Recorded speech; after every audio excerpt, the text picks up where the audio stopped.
Ladies and gentlemen, welcome back to another episode of Trippin Aint Easy. I am your host, the one and only Tripp Simpson, back in the building. Some of them going to sleep. And I'd like to talk about these recent tweets by Shaun King. Shaun King, as you know, is the very well-known writer slash activist, most notably for his efforts in police brutality and criminal justice. Before I get started real quick, I want to just put out there, my intent is not to shit on Shaun King per se in this video.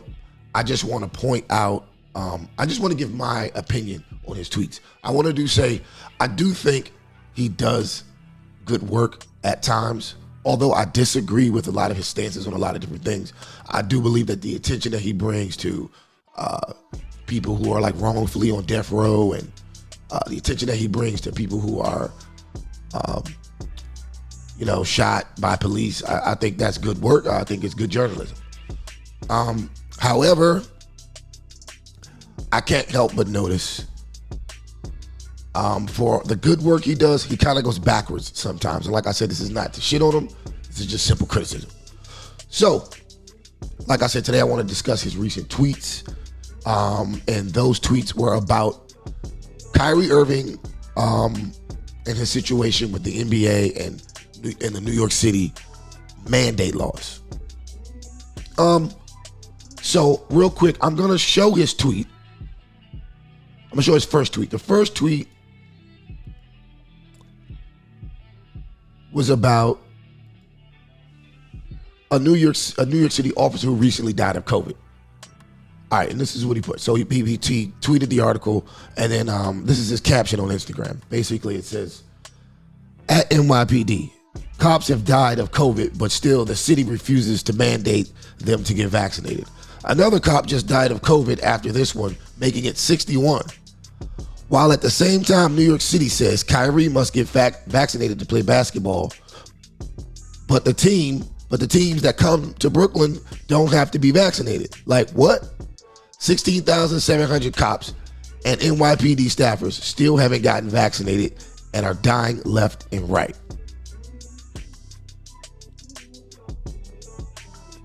Okay, so first off, I get it. He's trying to help Kyrie Irving, right? I get that. But right now, you're comparing apples and oranges, right? And I'll get into that. I'm going to go to the next tweet real quick. All right, so here's the next tweet. We just learned that fewer than 20 NBA players in the entire league are unvaccinated, but 16,700 NYPD officers are unvaccinated. 61 NYPD officers have died from COVID. But New York City is refusing to mandate that police get it while insisting that Kyrie Irving must. So first off, New York City is mandating that everybody get the vaccine who's at work. However, now granted, I have my issues with NYPD, but me, myself, being a public servant who's going through the same thing in the city that I'm at, they are standing strong. And I can't fault the NYPD officers for standing strong and not wanting to get the vaccine. There's enough of them to where as though if they let all 16,700 of them go, the city will have a huge problem. Granted, if the NBA players wouldn't have chickened out on epic levels, then Kyrie Irving wouldn't be having this problem. Even if they would have stood with him. Right? It's not even about chickening out. Because if you want to take the jab, go ahead and take it. That's your choice. I support you. However, Kyrie's left in the dark. Just like Kaepernick. Just like so many others who stand out against the system. They get left in the dark.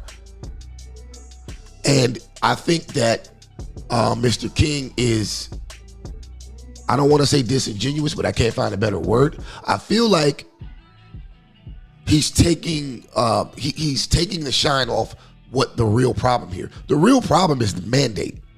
The problem is not the NYPD officers stepping up to the city and refusing to take the shot. The problem is the mandate. And for a guy who says he's out here advocating for human rights and truth and for the rights of people, there's a lot of black people out here who are being affected by mandates nationwide, who have been fired from their jobs, who are not able to provide for their families because of these mandates. However, out of all of that, you choose to point the finger at NYPD, who in this instance are actually doing a service to the city by showing the people an example of what happens when you stick together and make the system realize how important you are to it. See, that's what he's not pointing out.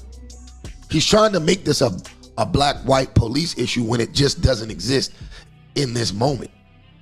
Kyrie Irving's problem is that the rest of the black players, or not even the black players, but the rest of the NBA players who he works with aren't standing up for him. They're bowing down to the system. And what I see out of Shaun King's tweets is someone who is attempting to pit one group of people who are against the mandate against the other, when that's not the case. They should all be united against the mandate. And if Shaun King was really about what he said he was about, he would be blasting New York City, not about the disparities between Kyrie Irving and the NYPD, but he should be blasting New York City about the mandate in general, because it's unconstitutional and it's taking away people's personal freedoms. But hey, what do I know? Listen, people, don't forget to like the video, subscribe to the channel, hit the notification bell, and select all. Leave your comments under the video if you feel different or if you agree. Peace out till next time.